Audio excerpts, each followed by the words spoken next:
કાઠડાનો સાહેબ જે ગૌચર મુદ્દો છે એ બહુ અત્યારે ચર્ચામાં છે.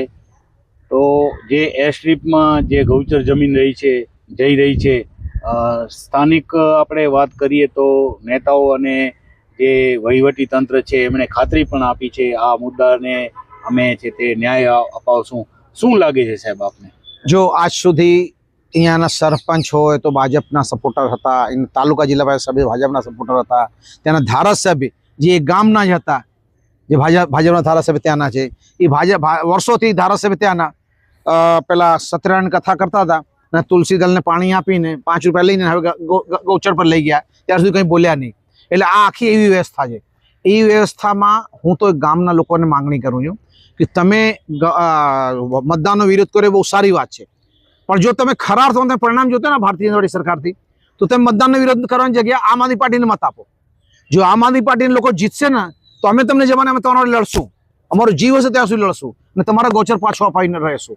એટલે આજ લડાઈ છે સામે લડવાની, ડિફેન્સિવ થવાની નહીં. તમે મત નહીં આપીને તમે ડિફેન્સિવ થયા છો, સારો છે, આમ બધા મળીને કર્યું, સારી વાત છે કે મત ના આપીએ. પણ જો તમે પરિણામ જોતો હોય તો મારો એવું માનવું તમારે સામે લડવું પડશે.